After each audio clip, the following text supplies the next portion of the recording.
नमस्कार, दिव्य हिमाचल टीवी में आपका स्वागत है। मैं अनुज कुमार। आइए शुरू करते हैं आज का न्यूज बुलेटिन। एचआरटीसी पेंशनरों के तमाम मुद्दों का हल 15 दिन के भीतर कर देगी सरकार। बड़ा फैसला, टीचर की कमी पर स्थानीय युवाओं की लग सकती है बोर्ड परीक्षा में ड्यूटी। 21 अप्रैल तक कोई भी कर्मचारी बिना वजह स्कूल नहीं आएगा। हिमाचल में गहरा सकता है बिजली संकट, नदियां नाले सूखने के कगार पर।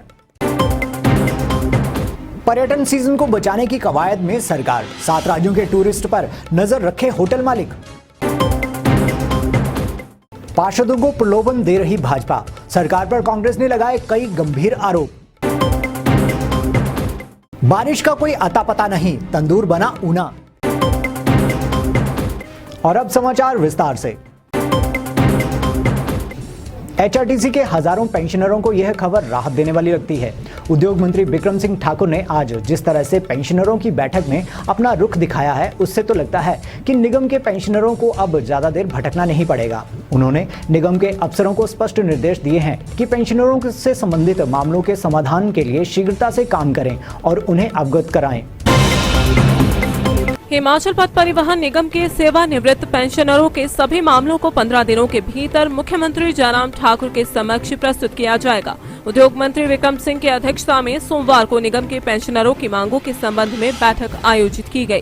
परिवहन मंत्री ने कहा कि अब तक 172 सेवानिवृत्त कर्मचारियों को 3.68 करोड़ रुपए का पेंशन एरियर भुगतान कर दिया गया है और शीघ्र ही बचे हुए सेवानिवृत्त कर्मचारियों को भी जल्द पेंशन एरियर का भुगतान कर दिया जाएगा। वर्तमान में कार्यरत कर्मचारियों को 8% अंतरिम राहत दी जा रही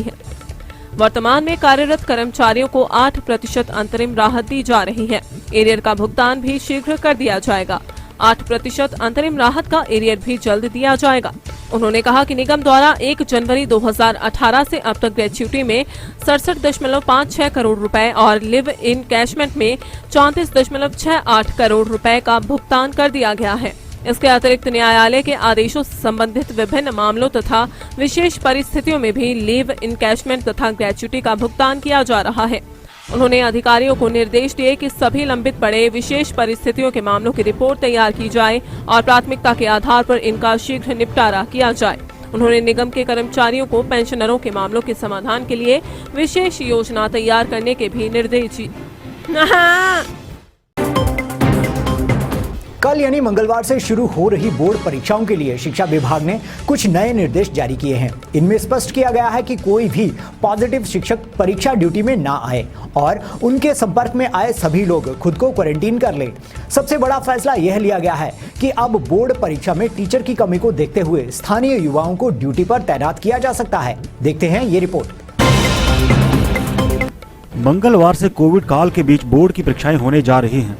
परीक्षाएं शुरू होने से पहले उच्च शिक्षा विभाग ने बड़ा फैसला लिया है।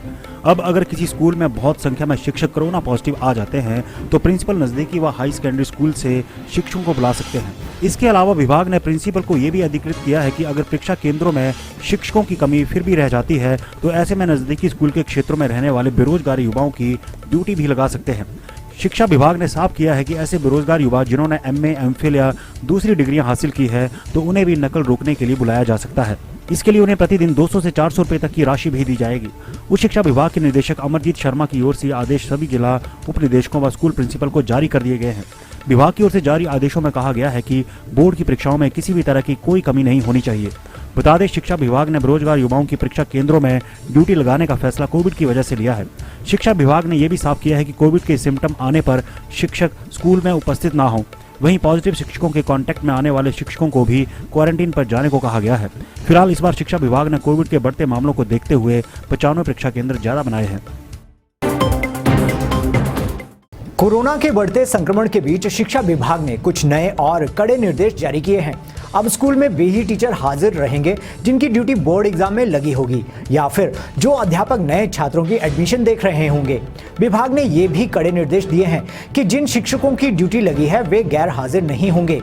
इसी को देखते हुए अब स्कूलों में 12वीं तक के दाखिले की तिथि 30 अप्रैल तक बढ़ा दी गई है।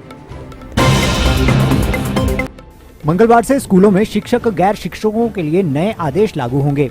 आज से स्कूल में वही शिक्षक गैर शिक्षक आएंगे जिनकी परीक्षाओं व दाखिले में ड्यूटी लगाई होगी।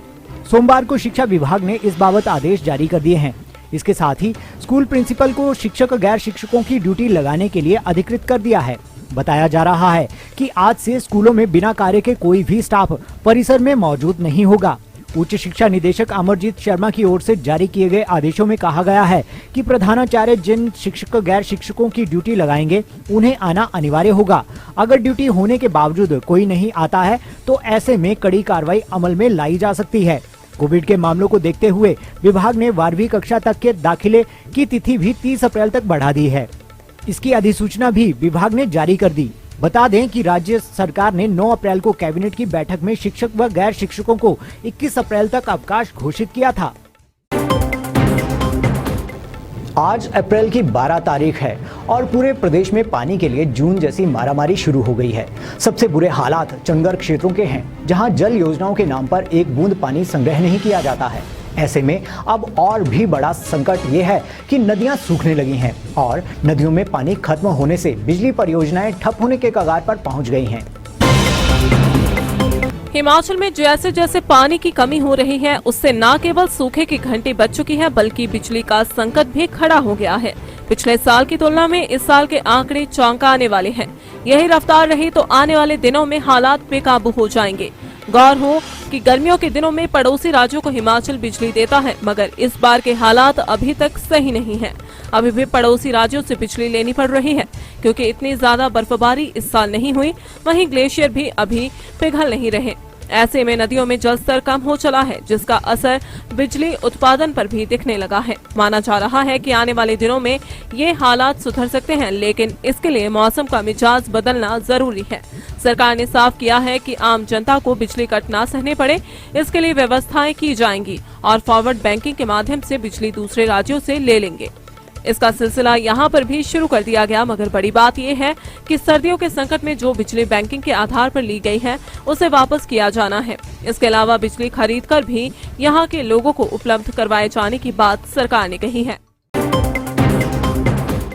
कल यानी मंगलवार से शुरू हो रही बोर्ड परीक्षाओं के लिए शिक्षा विभाग ने कुछ नए निर्देश जारी किए हैं। इनमें स्पष्ट किया गया है कि कोई भी पॉजिटिव शिक्षक परीक्षा ड्यूटी में ना आए और उनके संपर्क में आए सभी लोग खुद को क्वारंटीन कर लें। सबसे बड़ा फैसला यह लिया गया है कि अब बोर्ड परीक्षा में टीचर की कमी को देखते हुए स्थानीय युवाओं को ड्यूटी पर तैनात किया जा सकता है। देखते हैं ये रिपोर्ट।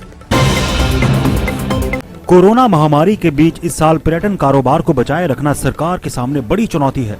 पर्यटन गतिविधियां चलती रहें, वहीं कोरोना भी ना फैले, इसके लिए सरकार को प्रयास करने हैं और सरकार की एसओपी में इसके लिए पूरे प्रावधान होंगे। सरकार ने इसी वजह से निर्णय लिया है कि होटल मालिक खुद देखें कि उनके यहाँ पर कौन आ रहा है और वो कैसा है, कहीं उससे कोरोना का फैलाव तो नहीं हो रहा है, क्योंकि खुद होटल व्यवसायी भी खतरे में है। सरकार ने कोरोना की दूसरी लहर में पर्यटन कारोबार को होने वाले नुकसान से बचाने के लिए एक नया फार्मूला बनाया है। ऐसा खाका तैयार किया गया है कि होटल मालिक कोरोना संक्रमण से सर्वाधिक प्रभावित 7 राज्य पंजाब, दिल्ली, महाराष्ट्र, गुजरात, कर्नाटक, राजस्थान और उत्तर प्रदेश से आने वाले पर्यटकों की RT-PCR रिपोर्ट देखेंगे। आधार कार्ड से कोरोना संक्रमण की नेगेटिव रिपोर्ट RT-PCR रिपोर्ट को सरकार के पोर्टल पर अपलोड करेंगे। 15 अप्रैल को इससे संबंधित एडवाइजरी जारी कर दी जाएगी। सरकारी पोर्टल पर पर्यटकों की RT-PCR नेगेटिव रिपोर्ट अपलोड करना अनिवार्य होगा। 7 राज्यों के अलावा संभवतः RT-PCR रिपोर्ट प्रत्येक पर्यटक के लिए आवश्यक होगी। हालांकि कल प्रदेश के 4 नगर निगमों के मेयर बनने जा रहे हैं, फिर भी कांग्रेस को शक है कि भाजपा उसके चुने हुए नुमाइंदों को फांसने की फिराक में है। हिमाचल प्रदेश कांग्रेस के अध्यक्ष कुलदीप सिंह राठौर ने ऐसा ही शक जाहिर किया है।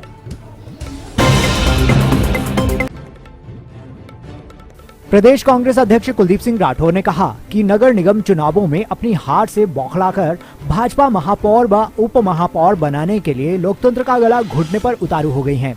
उन्होंने कहा कि इन चुनावों में मतदाताओं ने भाजपा की दमनकारी नीतियों व प्रदेश सरकार की जन विरोधी कार्यशैली के विरोध में मतदान किया है, जिसके परिणाम स्वरूप भाजपा को 4 में से 3 नगर निगमों में पराजय का सामना करना पड़ा है। मुख्यमंत्री के गृह जिला में मुख्यमंत्री सहित मंत्रिमंडल के सदस्यों, विधायकों व पूर्व विधायकों के दर दर भटकने के बावजूद भी केवल एकमात्र नगर निगम में उसे बहुमत प्राप्त हुआ है। उन्होंने कहा कि अपनी पराजय से हताश होकर भाजपा सत्ता का दुरुपयोग करके अब घटिया राजनीति करने पर उतारू हो गई है। और अब आइए जानते हैं मौसम का हालचाल। हिमाचल प्रदेश के मैदानी इलाकों में गर्मी बढ़ती जा रही है। प्रदेश का सबसे गर्म जिला ऊना तंदूर बन गया है। ऊना का अधिकतम तापमान 37 डिग्री तक पहुंच गया है। ऐसे में दिन के समय लोगों का घरों से बाहर निकलना मुश्किल हो गया है। प्रदेश के ऊना के साथ साथ बिलासपुर व कांगड़ा में भी गर्मी जमकर पसीने छुड़ा रही है। बिलासपुर का पारा 35 व कांगड़ा का तापमान 33 डिग्री तक पहुंच गया है। मौसम विभाग की माने तो राज्य के मैदानी इलाकों में आगामी 2 दिनों के दौरान गर्मी से राहत मिलने की कोई उम्मीद नहीं है। 15 से 18 अप्रैल तक बारिश होने की संभावना जताई जा रही है। 14 व 15 अप्रैल को मध्यम ऊंचाई वाले क्षेत्रों में भारी बारिश होगी। इसके लिए विभाग ने अलर्ट भी जारी किया है। बहरहाल विभाग के कई अलर्ट सूखे भी गुजर रहे हैं। देखना है इस बार सटीक बैठेगा अनुमान या नहीं। और अब चलते जनजातीय भवन के किराए में बेतहाशा वृद्धि। 3000 का कम्युनिटी हॉल अब 8000 में मिलेगा। कोरोना कहर के बीच भी हमीरपुर और चंबा मेडिकल कॉलेज में शुरू नहीं हुए ऑक्सीजन प्लांट। नाहन में नाजायज संबंधों के शक पर कर दी अपने ही दोस्त की हत्या, पुलिस को हत्यारे की तलाश। और प्रदेश व्यापार मंडल ने किया ऐलान, राज्य में अब नो मास्क नो सर्विस के नियम का कड़ाई से होगा पालन। आज के बुलेटिन में बस इतना ही। प्रदेश भर के समाचारों के लिए देखते रहिए दिव्य हिमाचल टीवी।